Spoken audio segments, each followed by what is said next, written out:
보시면은 말씀이 육신이 되다 그랬는데 요한복음 14장 18절이요. 그래서 이 요한복음은 사실은 우리가 간단히 좀 알아봐야 되는 게 갈릴리 출신 사도 요한이 쓴 겁니다. 그래 아버지는 세베대, 야고보 요한이 있죠. 예수님 12제자 중에. 아버지는 세베대, 어머니는 살로메. 근데 이 살로메는 예수님의 이모라고 그럽니다. 예수님의 이모요. 그리고 이제 그 사도 요한이 그 성경에 보면은 이런 얘기가 있잖아요. 마태복음 20장에 보면은 예수님한테 부탁하는 게 있어요. 어머니가 그 야고보의 이 요한의 어머니가요.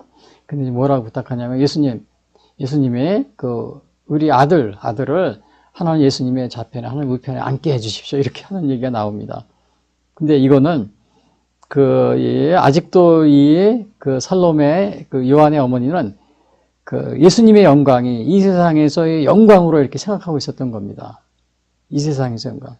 예수님이 나를 따르는 것은 고난과 십자가의 길이다. 이렇게 얘기하시면서, 그거를 거절하신 그러한 기록이 마태복음 20장에 나와 있습니다. 그래서 요게 그 살로메가 바로 요한의 어머니인데, 바로 예수님의 이모가 된다는 이 사실이요.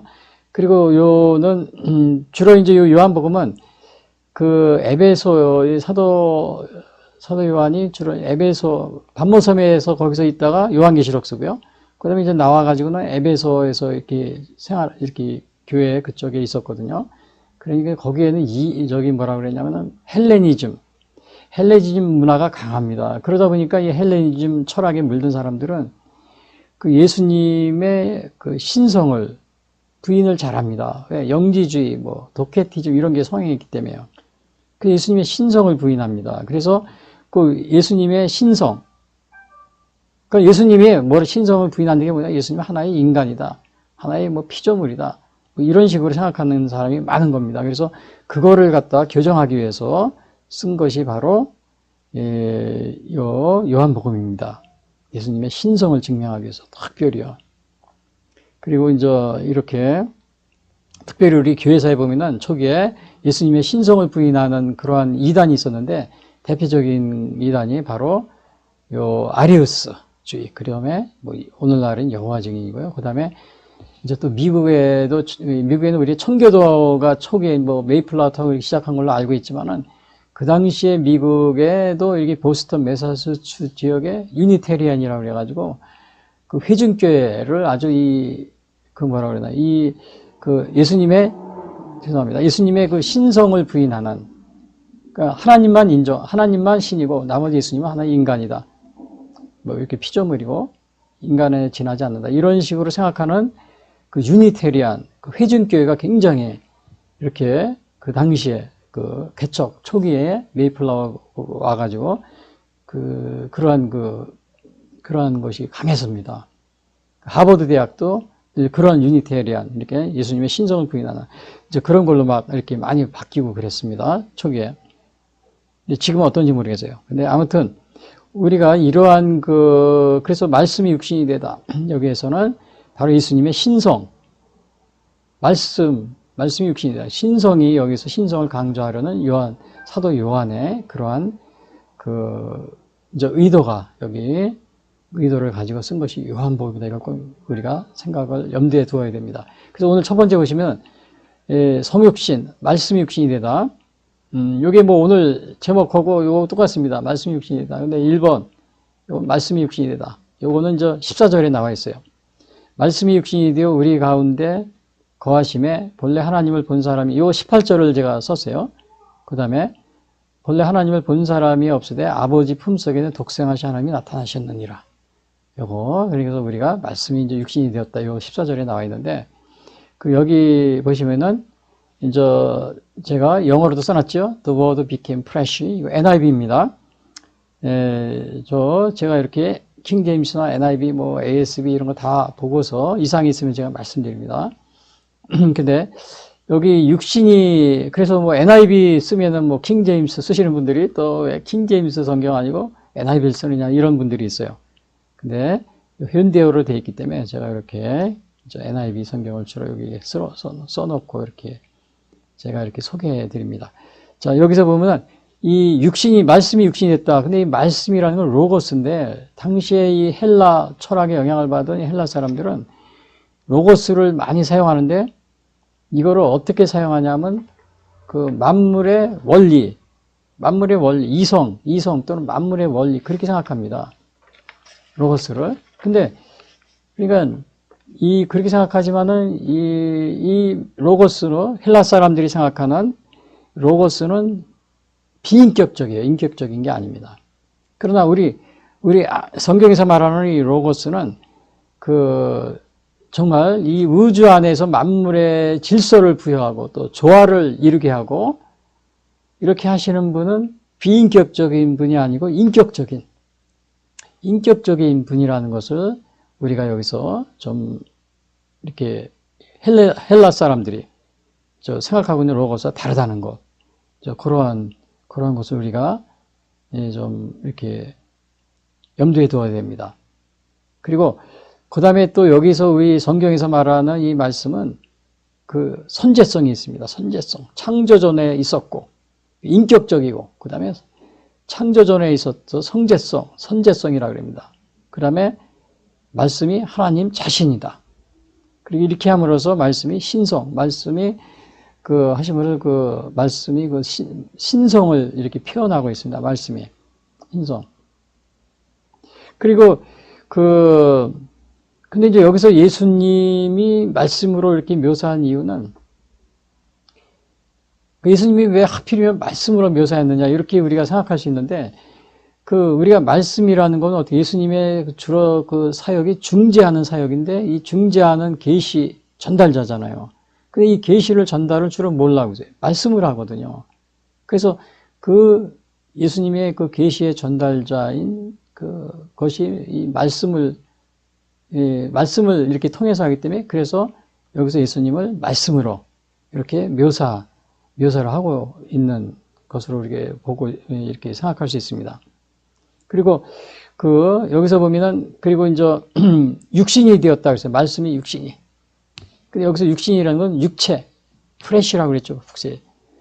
그리고 요거는 우리 사람과 같은, 우리 인간과 같은 부패하고, 죽으면 부패하잖아요. 연약한 그런 육체, 실제적으로 그러한 육체가 되신 겁니다. 왜냐, 나중에 보면 예수님도 십자가 달려 죽으시고 고통도 당하시고 그랬거든요. 그래서 이거 사르코스, 이제 육신이 사르코스라고 그래요. 그래서 이거는 왜 여기서 이것이 중요하냐면요, 당시에 초기의 이단들이 가연설이라고 그래가지고, 예수님은 실제로 사람의 모습을 하고 있었지만 실제로 사람은 아니다, 이런 식으로 얘기하는 사람이 있어요. 물론 예수님의 신성을 부인하는 사람도 있었어요. 근데 반대로 또 예수님의 인성을 부인하는 그런 이단들이 있었습니다. 그 대표적인 게 이제 영지주의나 아니면은 아폴리나리우스주의. 예? 아폴리나리스주의. 물론 아폴리나리스주의는 좀 이렇게 뭐라 그러냐면, 예수님은 사람은 사람이죠, 완전한 사람은 아니다, 이런 식으로 또 얘기를 하는 것이 아폴리나리스주의입니다. 그러니까 이렇게 여기서 육신이 되었다 이렇게 하다 보니까 예수님 하나의 도케티즘, 환영이다, 또 이러한 거를 완전히 뭐라 그러나 거부하는 겁니다. 그러니까 예수님은 완전한 인간이시다, 이거를 여기서 얘기해 주고 있어요. 그러니까 예수님은, 그러나 인간이 되었다고 그래서 예수님은 신성이 없는 것이 아니고 신성이 없어진 것은 아닙니다. 신성이 있는 상태에서 바로 인간이 되신 겁니다. 여러분, 이 말이 굉장히 어려워요. 우리 초기에 기독론 논쟁이라고 있어서 여기서 예수님은 참신과 참 하나님이다, 이렇게 정의합니다. 참신이시고 참 하나님. 그러니까 예수님은 신성과 인성을 동시에 가지고 계신 분이다, 이렇게 얘기하는데, 이제 이것은 당시에 이것 때문에 많은 사람들이 정말 이렇게 논쟁이 많았습니다. 대표적인 게 칼빈이 제네바에서 이 종교개혁할 때도 칼빈의 같이 이제 이렇게 했던 세베르투스인가, 화형을 당했습니다. 칼빈 당시에. 물론 칼빈이 직접적으로 화형을 시키거나 그런 건 아니었지만요. 그래도 이러한 그 당시에 주요 논쟁이 바로 예수님의 신성을 부인하는 것이었습니다. 단순한 인간이었다. 이런 식으로요. 이러한 사상들은 우리가 소시니안주의라고 합니다. 소시니안주의.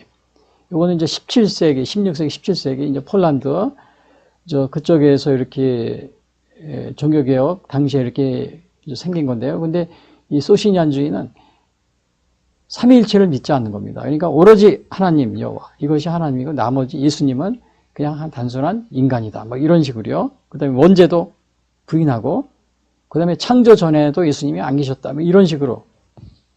창조. 근데 여기 성경에는 분명히 요한복음 오늘 14절이죠. 요한복음 1장 1절, 2절, 3, 4절로 보면 예수님은 창조 전부터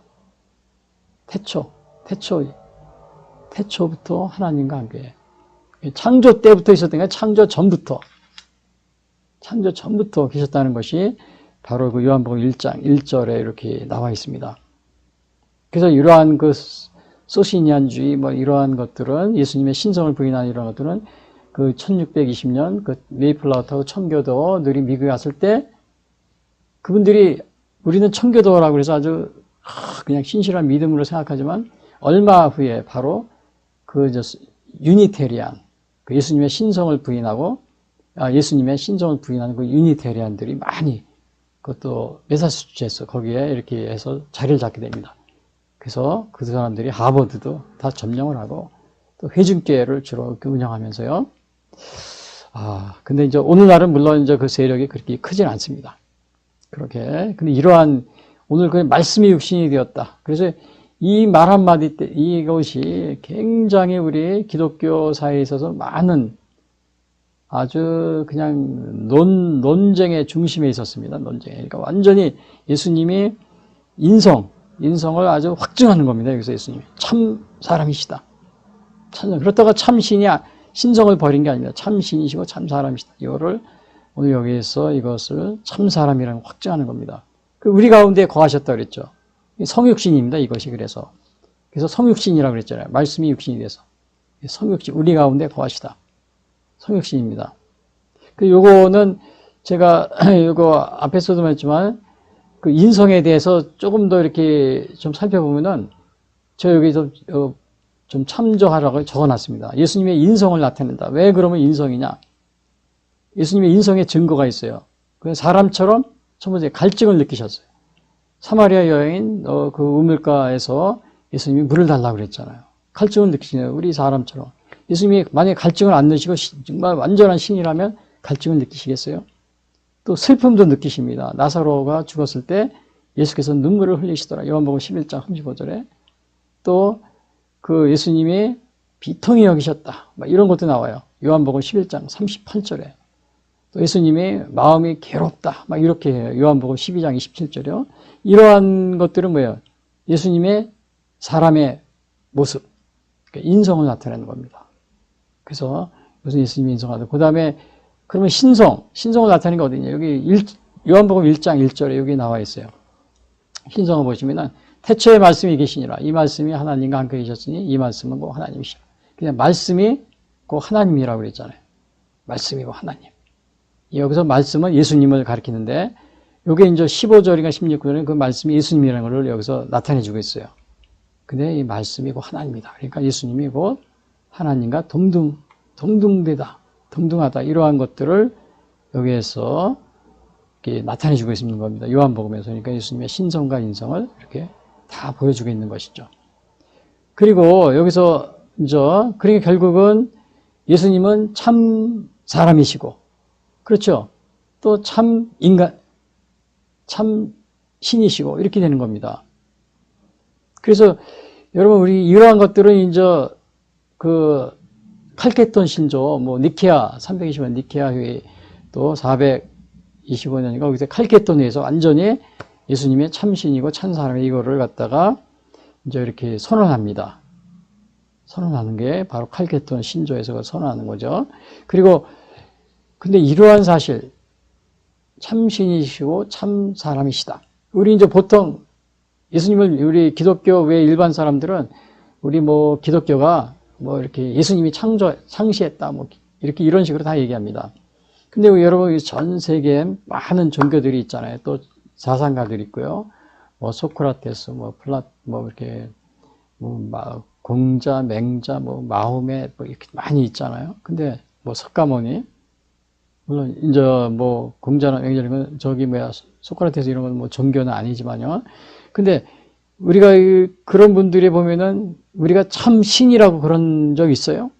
참신? 뭐 공자님, 또 맹자님, 또 소크라테스, 뭐 그다음에 뭐 마호메, 또 아니면은 석가모니, 예, 다른 종교 좀 죄송합니다만 제가 이렇게 비교하는 거 죄송합니다. 그러나 참 신이라고 그런 적 있습니까? 그런 적 없잖아요. 근데 예수님은 이 말씀은 뭐 하나님이시라 이렇게 참신으로서 이렇게 여기서 증거하고 있다는 이 사실이요.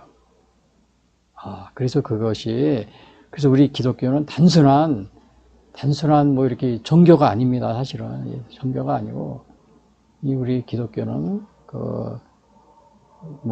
전 세계 4대 종교 이렇게 있는 종교가 아니고 그 예수님은 바로 그 하나님 자신으로서 이 땅에 오신 성육신하신 분이라는 이 사실. 단순한 그런 일반에서 말하는 그런 종교 창시자 이런 거고 좀 우리가 전혀 다른 그런 겁니다. 그리고 여기 보시면 18절. 그런데 이 성육신하신 예수님 본래 하나님을 본 사람이 없을 때 아버지 품속에 독생하신 하나님이 나타나셨느니라. 그러니까 예수님이 성육신으로서 이렇게 나타나신 겁니다. 나타나셨기 때문에 우리가 이거를 성육신이라고 그러는 거예요. 성육신. 예? 근데 여기에서 그 독생하신 하나님이라고 그랬어요. 예수님이. 영어도 써있죠. Who is himself God. 그러니까 예수님이 스스로, 예수님 자신이 하나님이시다. 예? 예수님 자신이 하나님이다. 이렇게 여기서 표현하고 있습니다. 그리고 아버지 품속에 있다. 그러니까. 독생하신 하나님이네. 이거는 그 사람의 모습으로 나타났는데 이거는 그 예수님이 뭐예요? 예수님의 이거를 우리가 이제 뭐라 그러냐면 예수님의 자기 비하라는 말씀입니다. 자기 비하. 그러니까 이건 예수님의 겸손. 하나님과 동등됨을 취할 것으로 여기지 아니고 사람의 모양으로 나타나 이거를 자기 비하 이런 표현을 쓰는데 이거는 겸손을 이렇게 상징합니다. 겸손의 표상입니다. 그래서 사실 우리가 성육신 하신 것은 예수님이 하늘 보좌를 버리고 이 땅에 오시는 것 그 자체가 하나님과 동등하신 하나님이신 우리 하나님과 동등하신 그 예수님이 이 땅에 오신 것 자체가 뭐예요? 예수님의 낮아지심의 그러한 표상입니다. 그리고 이것은 겸손한 모습. 그 성탄절은 바로 그 하나님, 이 낮아지신 하나님이 바로 이 땅에 정말 예수님이 하나님과 동등하신 예수님이 이 땅에 오신 낮은 곳으로 이렇게 스스로 찾아오신 여기서도 그랬잖아요. Who is himself가 찾아오신 그러한 날입니다. 그래서 예수님의 겸손 성탄절은 우리가 예수님의 하나님의 우리를 사랑하시는 그 다음에 그 예수님의 겸손 그것을 우리가 정말 우리 마음에 새기고 또 그것을 우리가 그러한 것이 바로 성탄절입니다. 이런 성탄절인데 이런 성탄절 전쟁을 일으키고 싸우는 그러한 나라도 있습니다. 또 그러한 개인도 있고요. 그래서 혹시 여러분들이 성탄절 기간은 서로 다 우리가 겸손한 사람이 되어서 나보다 남을 낮게 여기고 그럼으로써 우리가 이 땅에 평화를 일으켜하는 그러한 시기가 되어야 될 줄 압니다. 그 무디 선생님이 있습니다. 무디 선생님은 이런 말을 했습니다. 믿음은 많은 것을 얻게 하고 사랑은 최대한으로 일할 수 있게 하지만 겸손은 모든 것을 지켜준다. 겸손은 모든 것을 지켜준대요. 그래서 여러분 우리 겸손 이 성탄절은 바로 예수님의 낮아지심 그리고 자기 비하 겸손을 배우는 그러한 시기입니다. 근데 사실은 이렇게 우리 땅에 오신 예수님은 우리가 널리 전해야 되는데 이 초대교회는 이러한 그 예수님에 대해서 전하면 굉장한 박해가 있었습니다. 굉장한 박해가 있었어요. 그래가지고는 서로다가 이렇게 나 예수님을 믿는다 이런 말을 못하고 표시를 했습니다. 물고기 이런 표시. 익수스라고 그러는데, 익수스예요. 익투스라고 그러는데, 이거 자체가 그 히라버 이제 글씨 이걸 따르면은 요게 예수 그리스도, 앞에 글자가 예수 그리스도, 중간에 하나님의 아들, 그 다음에 구주, 구세주, 이런 뜻이, 그런 뜻이 있습니다. 익투스가. 물고기, 요거 익투스요. 예수님 이런 걸 표시하면서 서로 기독교인이라는 거를 이렇게 나타내고 그랬다 합니다. 그래서 오늘 이제, 근데 우리가 예수님이 여기서 성육신 하셨다고 그랬잖아요. 성육신. 근데 어떻게 성육신 하셨냐. 그것은 오늘, 제가 지난 시간에도 제가 말씀드렸지만은, 그 지난주에요. 그 마태와 누가복음에서는 뭐 예수님의 그 동정녀 마리아의 몸에서 태어나셨다. 그거를 갖다, 성경에서 말하고 있습니다. 근데 오늘날 많은 사람들이 그 예수님의 동정녀 탄생을 뭐 이렇게 얘기하거나 또 예수님의 부활을 얘기하거나 그러면은 뭐라 그러냐면 근본주의자라고, 근본주의. 그리고 또 심지어 어느 그 신학자는 우리 대한민국에 있는 모든 기독교는 미국의 그 근본주의자들이 선교사들이 와가지고 우리를 전도해가지고 지금 우리가 완전히 그 대한민국 신앙인들은 근본주의자가 됐다. 막 이렇게 이제 막 얘기하시는 분들이 있어요. 여러분, 우리가 물론 근본주의자들의 그 근본주의자가 되는 5가지 요건이 있습니다. 뭐 동정녀 탄생을 믿는다든지, 성경 무호설을 믿는다든지, 또 부활을 믿고, 또 재림을 믿고, 그러면은 근본주의자라는 걸로 이렇게 그 규정이 되어 있습니다. 5가지로. 그런데 사실은 우리가 예수님의 성경 무호설을 믿고, 그 다음에 예수님의 부활을 믿고, 예수님의 동정녀 탄생을 믿고, 재림을 믿고, 또 부활을 믿고, 이것은 우리 근본주의자가 아니고 보통 우리 많은 신앙인들이 다 그거를 거의 그대로 100% 다 믿고 있습니다. 다 믿고 있어요. 근데 이 동정녀 탄생을 이거를 믿는다고 그러면 이 근본주의자라고 비난하는 사람들은 좀 뭔가 신앙에 이상이 있지 않나 이런 생각이 듭니다. 심지어 어느 그 신학의 교수님, 또 심지어 어느 총장님까지도 그런 말을 하시는데, 신학교. 그러면서 우리나라는 근본주의자 초기에 미국 선교사들이 와서 가르쳤기 때문에 우리가 다 그렇게 세뇌되어 있다, 뭐 이런 식으로 말씀하시는데, 여러분, 제가 아무리 생각해봐도 이렇게 그 신학자 분이 얘기한 것은 좀 뭔가 잘못되지 않았나 이런 생각이 됩니다. 예수님의 동정녀 탄생, 또 성경 무호설, 또 재림, 부활 이런 것은 근본주의자가 아니고 우리 평범한 기독교인들이 다 그거를 믿고 있는 겁니다. 그걸 믿고 있어요. 여러분 혹시 예수님의 동정녀 탄생을 여러분 믿고 있습니까? 이거는 제가 지난 시간에 예수님의 동정녀 탄생의 역사적 사실, 그거를 제가 방영했습니다. 여러분, 제 그 주일서기가 이번에 339회인데 338, 여러분 꼭 그거를 참조하시기 바랍니다.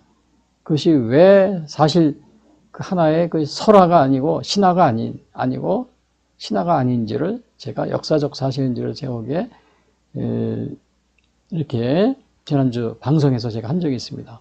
이거는 뭐 근본주의 뭐 이런 거 관련이 없습니다. 우리의 그냥 신앙 고백입니다. 여러분 사도신조도 제가 이렇게 여러분 다 암송하시고 그랬잖아요. 신앙 고백하잖아요. 아니 그 신앙 고백하시면서 어떻게 신학교 교수님이 하시는 분이, 그것도 총장까지 하시는 분이 동정녀 탄생을 믿은 게 우리 초기에 그 미국 선교사들이 잘못 가르쳤다고 근본주의 선교사들이 와가지고 가르쳐서 우리가 그렇게 신앙의 근본주의가 됐다고 이렇게 말할 수 있는 겁니까? 그럼 사도신조 신앙 고백 안 하시는 겁니까? 이거를 하나의 그냥 이렇게 그걸 믿지 않고, 그 사실을 믿지 않고 그냥 고백하는 건지, 제가 정말 물론 이것은 오래전 얘기입니다. 근래 얘기가 아니고 한 10년 정도 됐던 그런 10년 전에 그런 일이 있었습니다. 제가 근데 오늘 이렇게 다시 그거는 좀 말씀드렸는데요. 아무튼 여러분, 그러한 우리가 신앙에 그렇게 뭐라 그러나 이것은 결국 믿음의 문제입니다. 근본주의냐 아니냐 이것이 문제가 아니고 믿음의 문제예요. 믿음의 문제로. 그리고 이러한 것은 근본주의와 관계가 없다는 것을 제가 나중에 또 제 성경 무어설에 대해서 말씀드리면서 좀 전해드릴게요. 성경을 매일 읽고 있습니까? 성경을 매일. 그러니까 오늘 이 성경은 하나님의 말씀입니다. 근데 이 말씀이 육신이 되었다. 원래 이 말씀이 육신이 되었다. 이 말씀은 결국은 예수님이 그 말씀을 우리에게 계시의 전달자로서 이 말씀을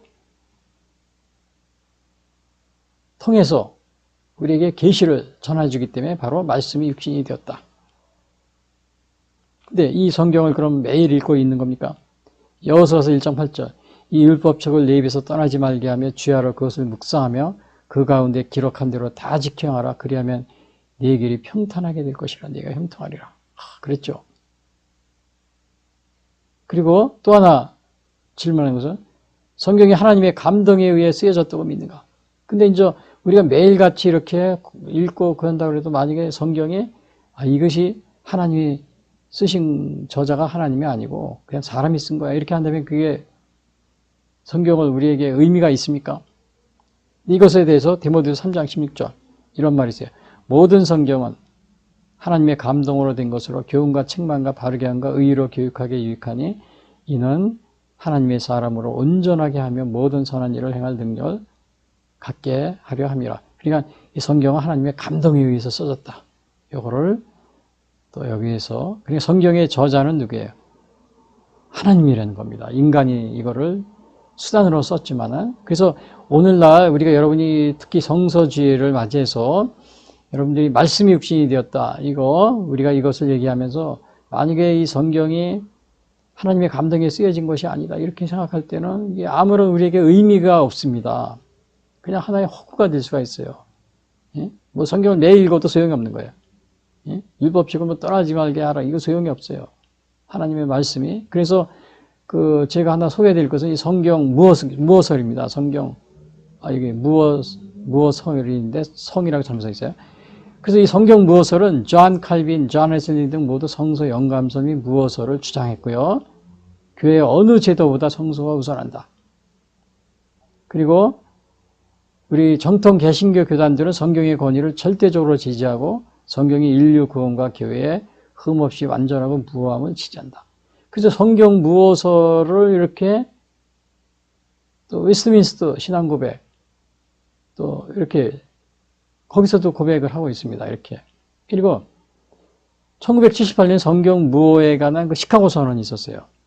요거는 시카고에서 회의가 있었는데 300명의 복음주의자 학자들이 모여가지고 성경이 자유주의적인 그러한 경향을 이렇게 고등비평 이런 것들을 또 카톨릭이 주장하는 이러한 자유주의 해석 이런 거에 반대해서 성경의 무어성을 주장하기 위해서 작성된 것이 바로 시카고 선언입니다. 1978년. 대표적인 아주 복음주의자들이 모여가지고요. 그래서 이때 참석한 분들은 셰퍼나 보이스, 가이슬러, 이건 아처, 스트라울, 그 다음에 페코, 유명한 사람들이죠, 다요, 여기서. 이런 분들이 여기 참석해가지고, 이 성경 무어설, 시카고 선언을 했습니다. 한 300여 명의 신학자들이요, 복음주의 신학자들이요. 목회자들도 물론 참석을 했고요. 그래서 이러한 것들은 이게 뭐예요? 성경 무어설입니다. 무어설. 이것은 오늘날 성경이 하나님의 말씀이다. 영감으로 된, 하나님의 감동으로 된 이 말씀이다. 이러한 것들은 근본주의자가 성경 무어설을 주장하는 것이 아니고 여기 써 있는 대로요. 정통 개신교 교단들은 성경의 권위를 절대적으로 지지하고 또 성경이 인류 구원과 교회의 흠없이 완전하고 무함을 지지하고 있다. 또 존 칼빈이나 웨슬리도 마찬가지고요. 근데 아까도 제가 말씀드렸지만 우리나라 개신교는 초기에 근본주의 선교사들이 와가지고 우리 한국교회 교인들을 근본주의 이렇게 만들어가지고 다 성경 근본주의의 자들이 이렇게 주장하는 게 뭐예요? 첫 번째가 성경 무어설, 동정녀 탄생, 예수님의 부활, 재림 이런 거거든요. 이거 근본주의자들이 그런 것을 믿는 사람들을 근본주의자들이라고 그래요.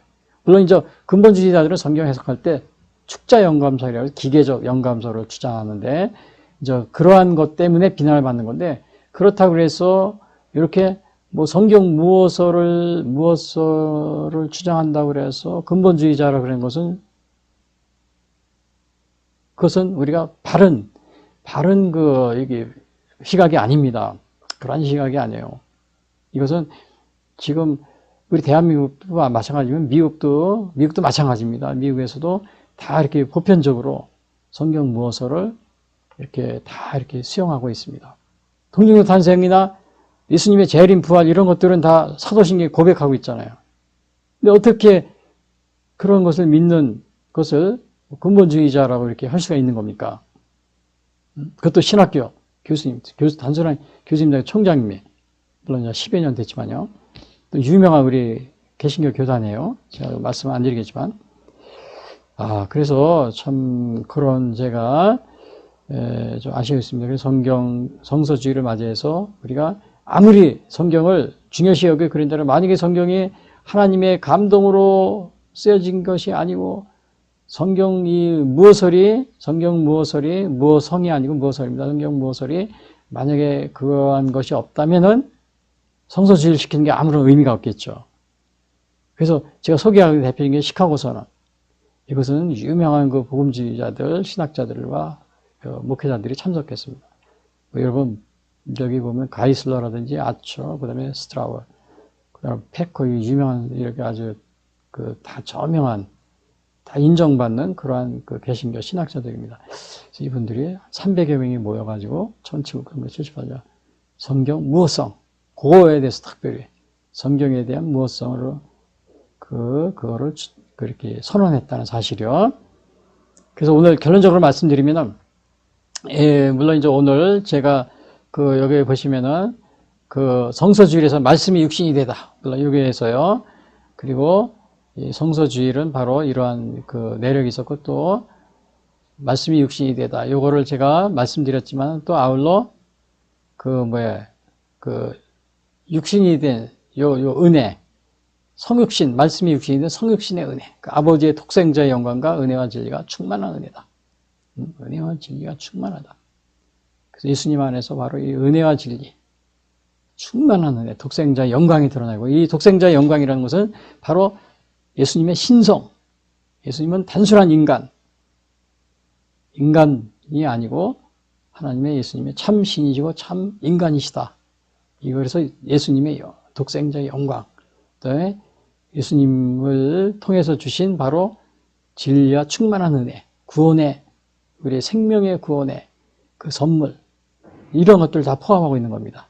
그래서 결론적으로 제가 말씀드리면은 첫 번째, 성서주일과 대림절 기간을 맞이해 주님이 이 땅에 성육신하신 사건은 성경은 말씀이 육신이 되신 사건이라고 말하고 있습니다.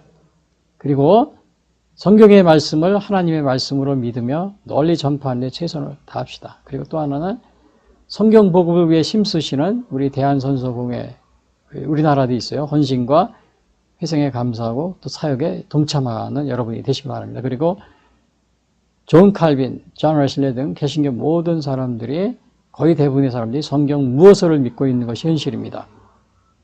그래서 동정녀 탄생, 부활, 재림, 대속적 죽음, 성경 무엇을 믿으면 물론 이게 근본주의자들이 이런 거를 믿습니다. 그러나 이것은 우리 사도신조에 그대로 고백이 되어 있잖아요.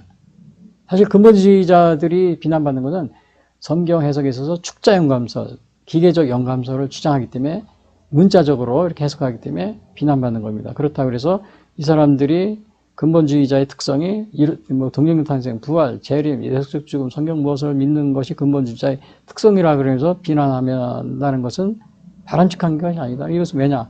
그러한 것들 우리 모든 개신교인들이 지금 이거를 신앙 고백하고 또 성경 무엇을 거의 대부분이 믿고 있기 때문에 그렇습니다.